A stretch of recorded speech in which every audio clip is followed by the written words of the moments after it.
You're laying in bed at 2 a.m., staring at the ceiling, replaying the conversation that you had at work 10 hours ago. You can see it perfectly. You can picture the look on your coworker's face when you finally stood up and said that thing that you have scripted out perfectly in your head. But that's not what happened. This is a replay that's going on in your mind right now, hours after the conversation happened or maybe never even took place. Even though you're safe in bed, you can feel your heart racing, your jaw tightening.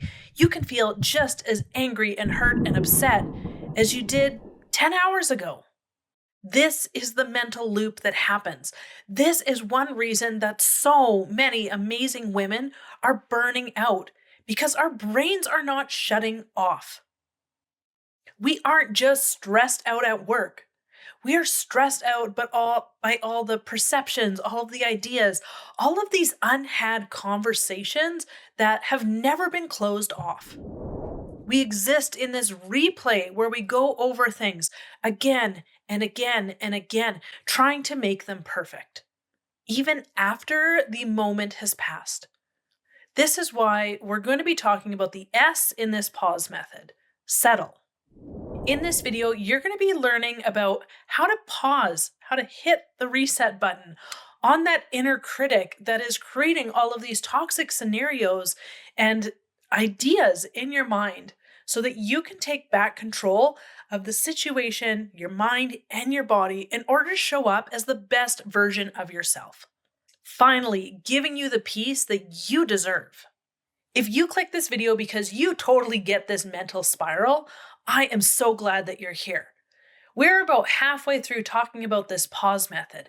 So pause the video right now if you haven't watched videos 1, 2, and 3 yet, and head back over to the playlist and check those out before hitting play on this video.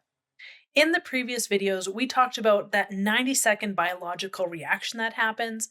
Then we dove into the P, pull back, the A, acknowledge, and the U, understand. Now we're going to get into the S, settle.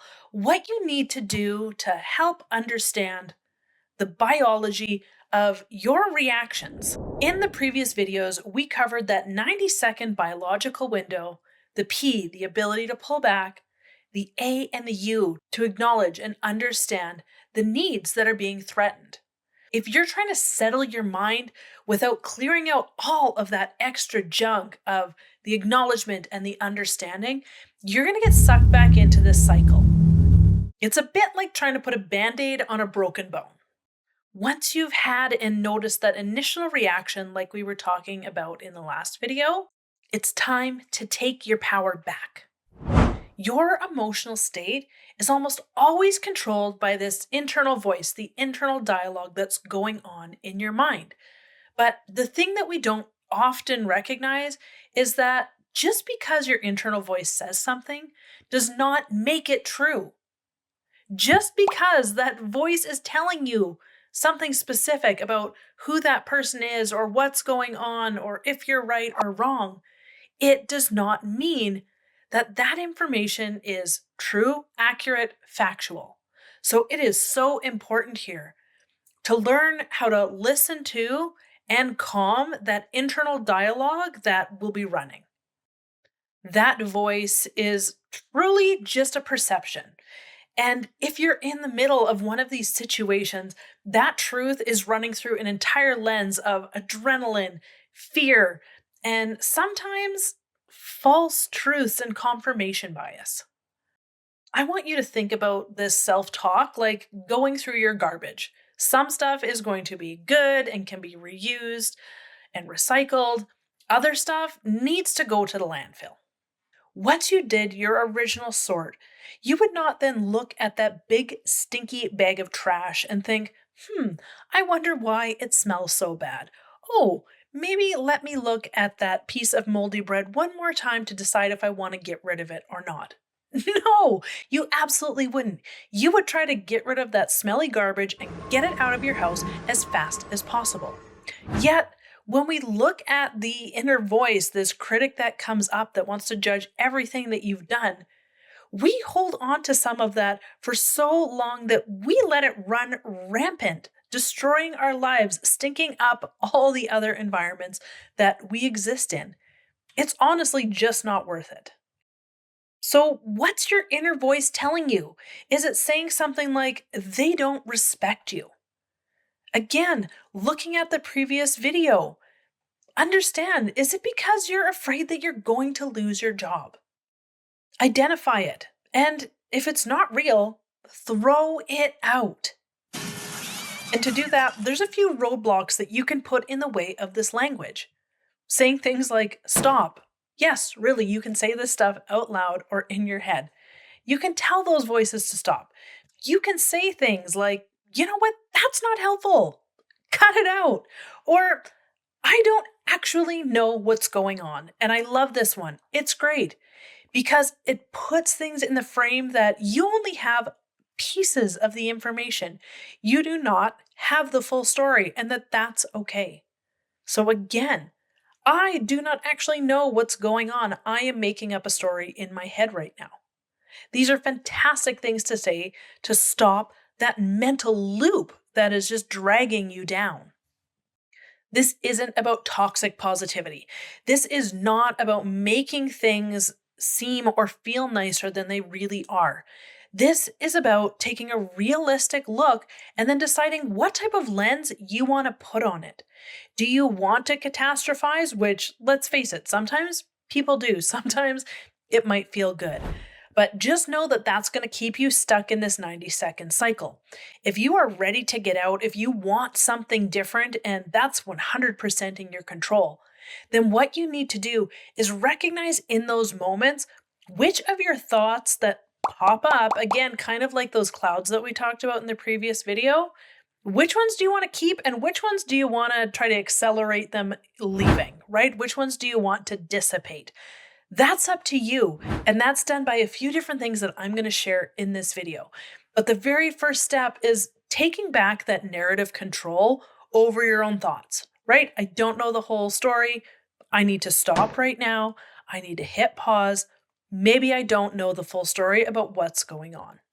Let's end this constant self-deprecation and this horribly toxic emotional self-talk. Sometimes you might find it helpful to give this voice that's going on in your head a name. Call it anything you want. You can call it Mabel, Sarah, Judy, Rachel, whatever you want to do. Give it a name. I don't know. Better yet, name it the bully that was in your class because we all know she wasn't right. And when this voice speaks up, you can look at that voice, you can listen to that voice, and you can respond back. You can say, like, Mabel, you know what? Enough is enough. I'm not listening to your garbage today. So when you have that nattering in your ear going, oh, they're out to get you. Oh, they don't like you. Oh, that was a stupid comment. That's where you can put your guards up and go, okay, Mabel, enough. I am not going to listen to this today. You are not going to drag me down, right? Make it a third party because your thoughts don't need to be a part of you. You don't need to internalize everything that comes up for you. It is all good to recognize these, hear them for what they are, just things that pop up in our brains, in our vast brains that love to pull information from every situation that you've been in. And then decide if you're going to keep them or if you're going to say, you know what, I don't need that in my life, and push through it. So, Mabel, you know what, that's not happening today. I'm not going to be listening to that voice. I'm not going to be listening to that negativity. You're not going to be stealing my sleep from me tonight. When you start doing this, you realize that this voice isn't you. It's just a part of this pattern that you've been in for years, just this cycle, just this thing that happens. So to truly settle that S in the pause, you want to not only put up these roadblocks, these like, you shall not pass moments. You shall not pass! But then you want to combine them with a mindfulness technique that works for you to start calming those sensations that are happening in your body, that racing heart, that rapid breathing, that shaking or sweating, that tunnel vision. This is where you then do something kind for yourself to allow your body to calm. Now, there is so many mindfulness and meditation techniques out there that you can truly find the one that works for you. I know one of the most popular ones is the box breathing, which is where you breathe in for 4, you hold for 4, out for 4, hold for 4. Now, tons of variations on this. I think there's like a ridiculous amount of apps out there right now that can help you with this. But even just taking 3 deep breaths, just a big inhale and a big exhale, is going to help here, right? This is about calming your body and showing that you're safe. Because if you're running from a lion, you wouldn't be doing nice, calm inhales and exhales. But just find something that's only going to take a few seconds to work for you. And online, YouTube, everything has tons of them. So go find something that works for you. Now, I do want to let you know when I started doing this stuff, I thought, okay, whatever. I'll breathe. This isn't working for me. Okay, this is a bit of a muscle that you need to grow. So even though it might not work the first, second, third, fourth, fifth time, it's something that your body has to get used to. You're so stuck in these habits, these cycles, these ways of doing things, that your brain is really programmed to keep following in that path, in that way of doing things. So this is a bit of a reset. It's like if you go to the gym and the first day your muscles are sore and you go to open that jar of pickles and you know what? You can't do it. So you're like, that's it. I'm done going to the gym. Lots of times we treat this mindfulness stuff the same way. If after one try it doesn't give us the results we want, we're like, that's it, I need something else, right? Are you with me? Yes, I know. Um, it's about trying this again and again and building the muscle. And let's face it, sometimes after a few tries, you're going to figure out, you know what, that's not working. It's okay. Pivot, find something else. That's why there's more than one technique. But keep trying, right? It's like finally finding that exercise class that you enjoy doing. But you Yes. have to wade through all of that other stuff first, right? Find the things you don't like to finally figure out what works for you. But you're not going to know if you just show up to the gym, feel intimidated, and walk out. Okay, so back to it. Part of that 90 seconds, whatever you decide to choose, that's going to be how you're going to put the fire extinguisher on that fire instead of throwing more fuel on it, right? Stoking that fire. We don't want to do that. No more breathing life into these flames. We want to try to extinguish it as best as we can. So, P.A.U.S.E. We are settling at this point. Settling is also how you're going to reclaim your peace during a busy day.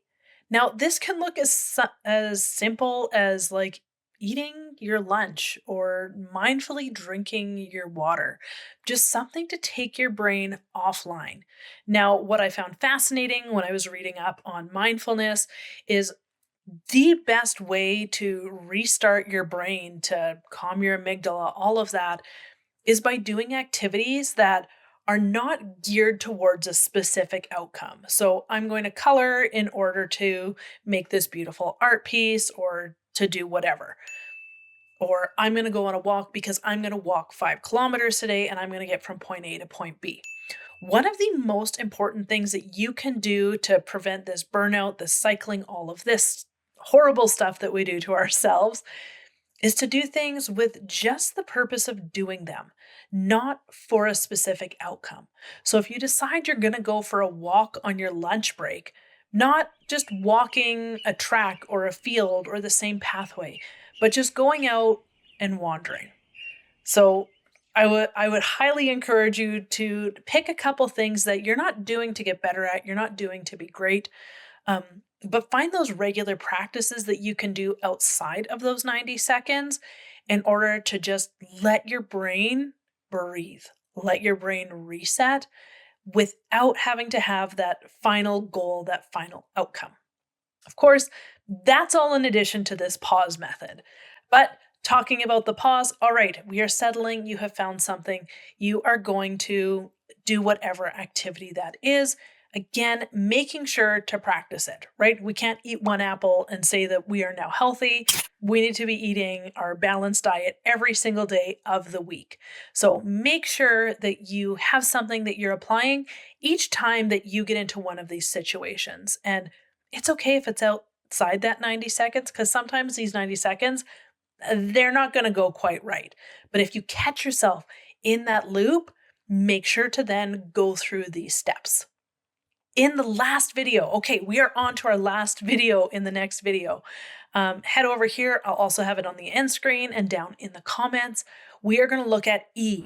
This is where everything shifts. This is the empower phase.